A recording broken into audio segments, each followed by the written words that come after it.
Good morning. This is Vince Lanci with the Opportunistic Trader, starting a new broadcast called the Gold Fix, and we'll be hopefully on every morning at 7:30 Eastern Time.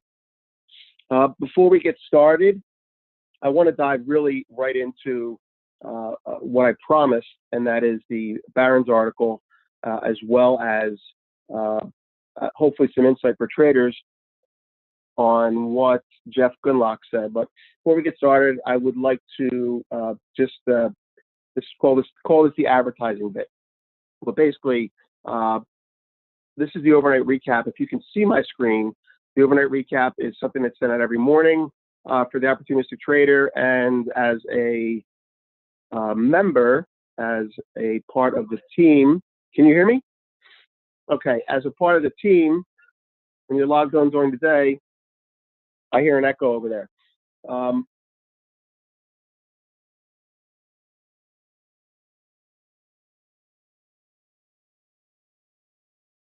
Yeah, there's an echo.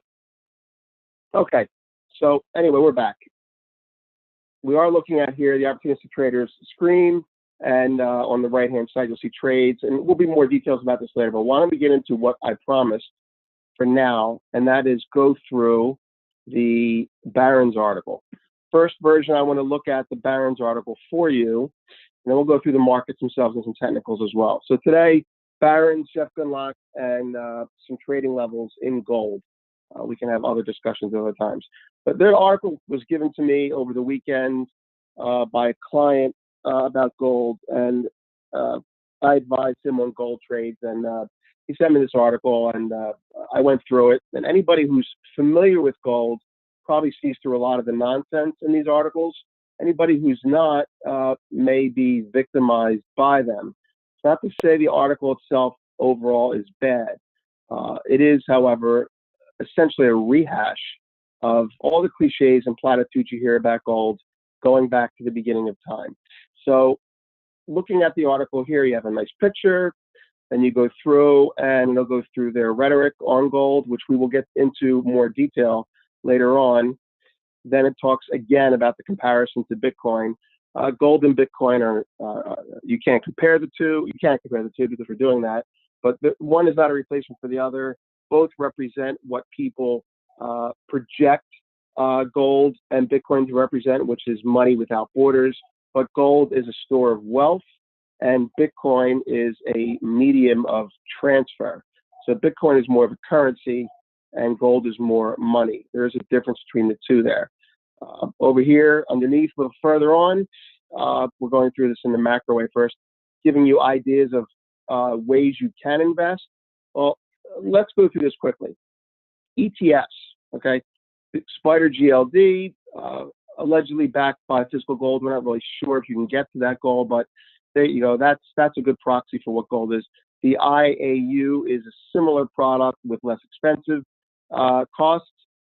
Mining ETFs, tickers, VanEck, Vectors, Gold. Anyone who knows gold knows these things. Closed-end funds, normally I would avoid these like the plague because they always trade at a discount to NAV. Anybody who's buying a closed-end fund with a discount to NAV who's thinking, oh, at some point it'll trade at NAV, well, you're wrong. It won't.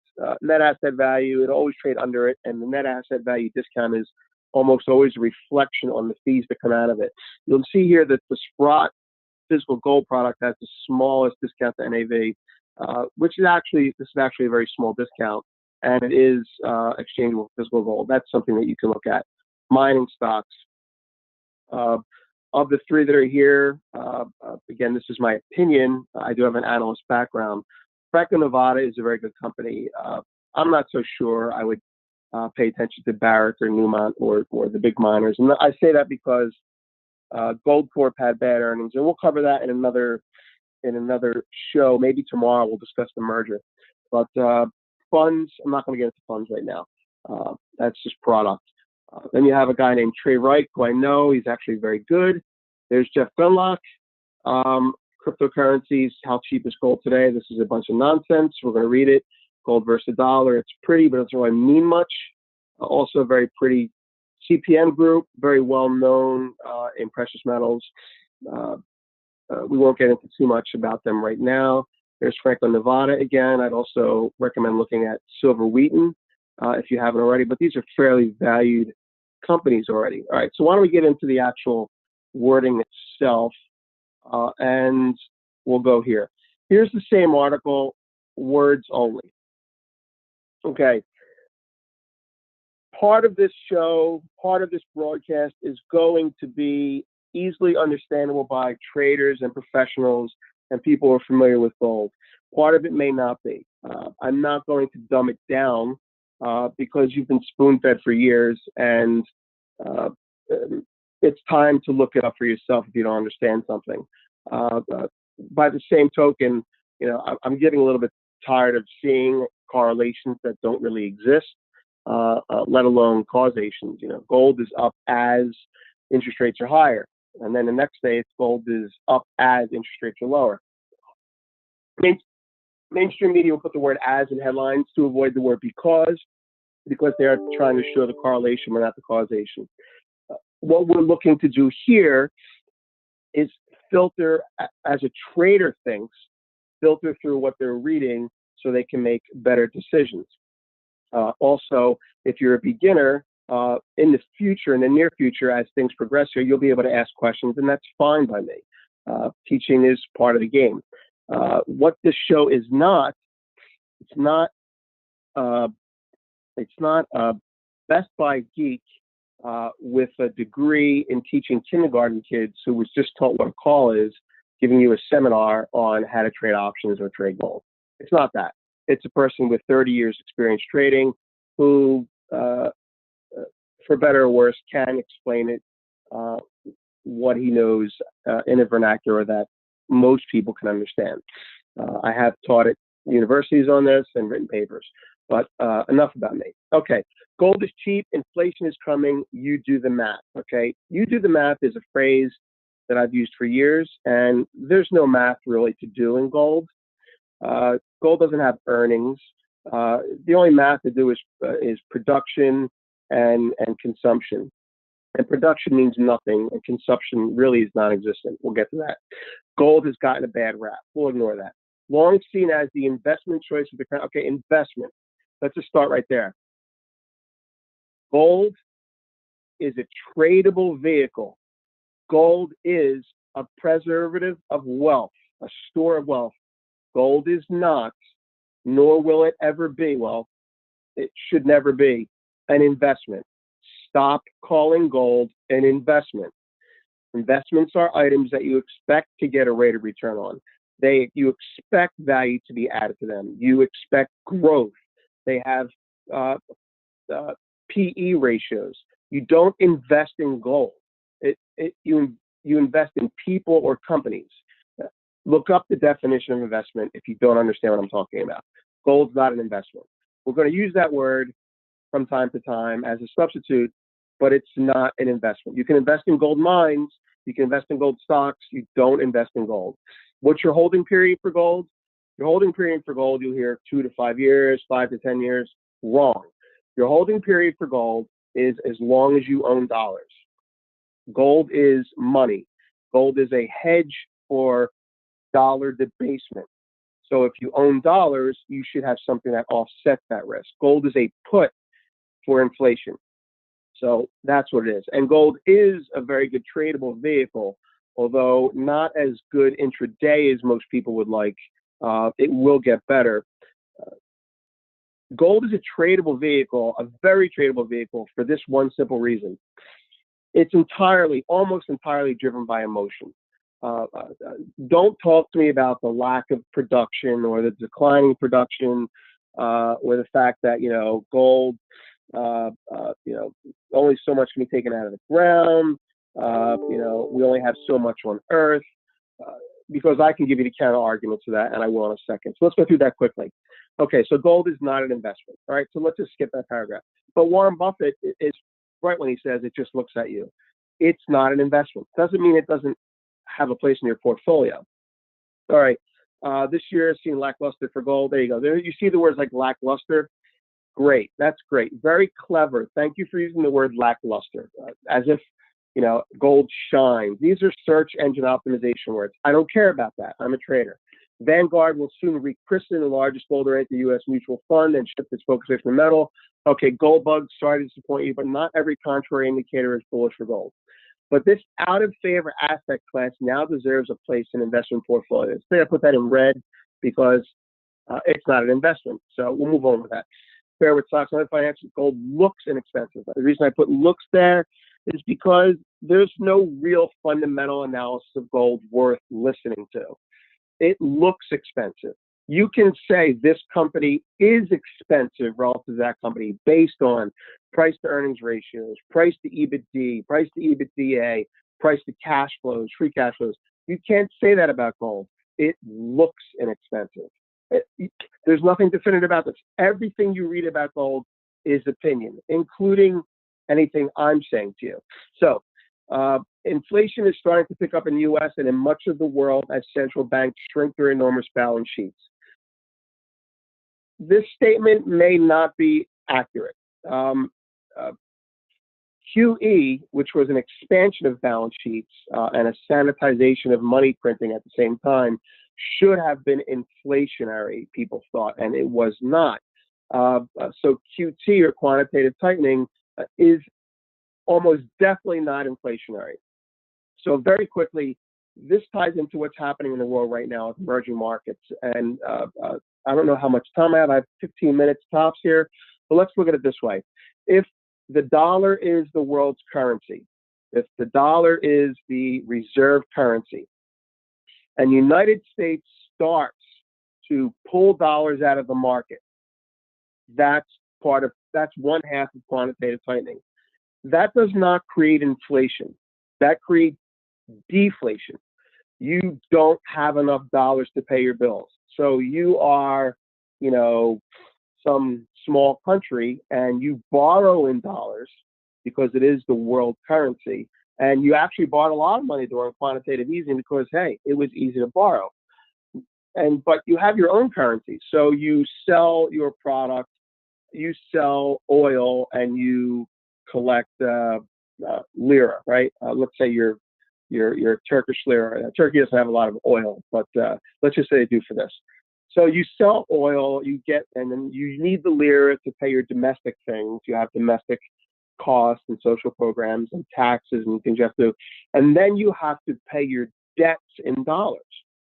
Now, you can't pay your debts in dollars if there's not as many dollars out there. And if your country has a small float, you have a problem. You have a deflationary problem. So deflation is less dollars that are available, and you have debts that are not waiting for that. Inflation comes when you start printing your own money and lying to your people, i.e. Venezuela, and saying all is well, like a scene out of Animal House. So this statement is not really correct. Banks are shrinking their enormous balance sheets. To put a fine point on what it is correct about is banks shrink their enormous balance sheets. That means if they start selling bonds into the market, that is inflationary, but not if you're pulling dollars off the market. Okay, so we're going to skip through the rest. Gold, blah blah blah. Buy a suit, great. We know that that's a great old story, and it's as old as it's as old as time itself. But you have to fill space if you want a big article. Gold is rare, and it's hard to rapidly increase the supply of it. True, Keith Trauner, I think I'm saying his name right. Keith's a good guy, but in this statement, I'm going to just say the opposite. Think like a trader. It's hard to rapidly increase the supply of it, and that makes it good as money. Here's the thing: all the gold on Earth that's ever been mined is still here. It's not destroyed. So don't give me the reason that you should buy gold because there's not a lot of it. Well, it's never destroyed. But gold is rare, and it's hard to rapidly increase the supply of it. That's a truism. That's a case for the gold standard. That's not going to happen again ever. And feel free to tell me I'm wrong. I'd love to be wrong. We're going to skip through all this stuff on Barracks, and we're going to do virtually every. Here's another quote by Trauner. Virtually every government in the world is trying to promote inflation, partly because there's so much sovereign debt. That is true. That's a great statement. When there's so much debt, he contends, governments have three choices. Okay, we'll get into the choices later, but virtually every government in the world is trying to promote inflation, partly because, okay, so if you have a lot of sovereign debt, one of the ways to get out of your debt is to pay it off. Another way is to uh, uh, cheapen your debt or make your 10% interest rate that you owe someone uh, not that much, because you inflate or debase your currency, and now interest rates are 12%. And basically, if I pay you in chickens, and chickens are expensive, if I have a lot more chickens, it doesn't really matter anymore. So look at bonds as chickens in this instance. Okay, naysayers point to actually we'll stay on that. Default, restructure, or inflate the currency. This is true, but these are truisms. This is nothing new. You know, we've been saying, we meaning people that are looking for gold to go up, and saying there's no choice. We have to debase the currency. We have to cheapen our bonds. We have to make the people who lend us money suffer. Guess what? We've been talking about that for how many years? It hasn't happened since the late 70s, early 80s. Will it happen? Sure. But, you know, that's a paragraph that people have to put in there. Naysayers point to higher interest rates as negative for gold. There is no reliable correlation between interest rates and gold. Put it on my tombstone. That's not true. Okay? If interest rates are going up and gold is going up, that is possible. If interest rates are going up and gold is going down, that is possible. The correlation is gold is a tool of perception.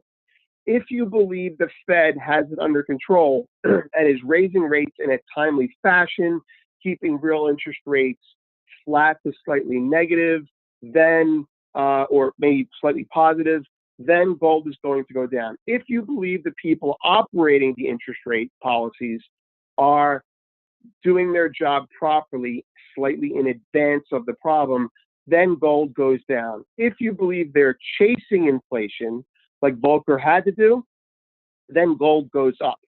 So, oh my God, we've got a lot of inflation. The government now admits this. They're not cooking the books. And inflation starts to rally. And then inflation to 10%, we raise rates to 5%. Inflation to 20%. Gold goes up because it's telling you it doesn't believe it in the government. Interest rates have no correlation with gold. Real interest rates do. If real interest rates are negative, that's less of a drag on gold. If real interest rates are positive, that's more of a drag. Okay, that's important to understand. Stop believing people that tell you interest rates have anything to do with gold. Go find a chart. There's plenty of them out there. Okay, one catalyst that could change investor sentiment on gold is a decline in the U.S. dollar. No shit, Sherlock. That they've already said that 3 different times. Okay, one catalyst. No, that's the only catalyst, because gold is denominated in dollars. Okay, Cadillacs go up if the dollar declines because they're priced in dollars. Wrangler jeans go up. But why don't we buy Cadillacs or Wrangler jeans? Because those things decompose, they lose value, they're not as easily commoditized. No, I'm tired of reading this crap. One catalyst that could change investor sentiment on gold is great. That's like saying one catalyst that can make people chase the price of gold higher is the price of gold going higher. Period. Moving on. Gold is the anti-dollar. That's a pretty cool phrase by Pierre Lassonde. Of course, it's Franklin Nevada. Franklin Nevada is a very well-run company. I used to be an analyst. I'm going to say this to you. Great company, from what I know, well-run, and one of the few companies that's properly priced, more or less. You should look into the process of what they do. They don't have as much mining risk. They're a mining royalty company. If you're an energy person, think of the royalty trust that BP had in Alaska. Okay, so we're going to scroll through that. Historically, gold and dollar negative correlation. That's kind of cool to know. That means 80 to 85%. Use my mouse here so you can see what I'm talking about. That means that there's a 15 to 20% non-correlation, which means that 15 to 20% is probably related to how far the market overshoots or undershoots. Okay, so going for gold. All right. Trey Wright, I've been on a panel with him. He's probably mad at me because I blew off a panel that I was supposed to be on with him. This is a great guy. This is a guy who knows markets, has a sense of humor, and knows how to say things properly without dumbing them down. He also works at Sprott. Sprott is not an advertiser here. I know some of the people at Sprott. There's no axe to grind here. We're just traders here talking. So this is kind of cool. Trey says the Fed may have to relent, referring to its desire to raise interest rates, in part because the upward pressure on rates is squeezing developing countries that have dollar-denominated bonds or other obligations, which is what I just fucking said. All right, Trey's a smart guy, despite agreeing with me. So basically what he's saying is, and something that Larry and I actually talked about, the godfather here of this show and founder of Opportunistic Trader. The Fed wants to raise rates. The stock market keeps going up, the U.S. stock market I'm referring to. And it's almost like the U.S. stock market, I'll say, is daring the Fed to raise rates because the world is having an emerging market crisis. FX markets are having problems. Stock markets are having problems. How can we continue to raise rates? So what Trey's saying is, if things start to, contagion was the word that everyone talked about last week. If the Fed gets worried about contagion, they may not be able to raise rates. Well, we're going to find out this week if they're going to raise rates. They're probably going to raise rates. But pay attention when you hear Trey speak. He's a good guy. All right. This is the money shot. The green area. In my June, this is for traders now that are looking for something to rely on that really big players rely on. And I've been studying Jeff Gundlach and other macro players that constantly make money on gold. If you take away nothing from this broadcast, take this away. Sometimes these guys are trying to get out. Sometimes these guys are trying to set up their exits. But this sentence here is something I've read by him at different times. And every time he's done it, I've looked at certain moving averages. And I believe I've discovered a holy grail for macro fund managers and advised as such. Here we go. In my June webcast, I recommended that gold bugs wait until 1200 to buy. Now, that's an arbitrary number, but we're not going to touch on that right now because it had just broken below a chart point at 1290. All right. We'll just stop right there. I am now bullish, he concluded. Now, if you're buying at 1200, I don't see a reason for it technically to be buying at 1200. But the 1190, the 1290 number is extremely important. This is what these guys do. There is one indicator that macro fund managers with deep pockets who trade gold as a hobby and they trade the range. A lot of gold traders trade the range, meaning they trade when the markets supply, buy low, sell high. They don't buy breakouts. They don't sell dips. They trade the range. Gundlach and guys like Soros, who every time he opens his mouth, I know he's lying. That's my opinion. But Gundlach will frequently tell the truth in what he's saying. Let's go to what he's talking about. 1196. Now, I'm going to show you, I have a picture of this. And where is that? Here it is. We're not there now. Hold on. We need to get this out there. Don't tell me I don't have the picture up. Okay, so why don't we just go back to this? All right. I will tweet the picture later on. Actually, you can find it on the site. Where are we? Here and here. All right. So Google Docs. All right. So basically this. I'll explain it because I don't have the picture handy. But I will have multiple pictures tomorrow. There is a 12-month moving average. And that 12-month moving average in June came in at about 1296. Now, if you do the math, if you really do the math, because there's really not a lot of math to do in gold, 1296 was where that moving average was for the month. If you buy gold when it settles at the end of the month above that moving average, you have a very good chance of making money over the next 2 to 12 months. If you do not buy gold, or if you sell gold when it settles below that moving average, you have a very good chance of making money for the next 2 to 6 months. The numbers are like your average monthly return is 4% above the line. Your average monthly return, if you just buy and hold gold, is much lower. But if you're a person who plays from a short side as well as I do, you make money below that line as well. It's crazy if you're a short-term trader. I'm buying gold, and what's your exit? I don't know. It depends on where we are. September 30th. Well, that's hard if you're not disciplined in managing your money. But I want you to take away this. Take your system, put up a monthly chart, and put up a 12-month simple moving average, and then do the math.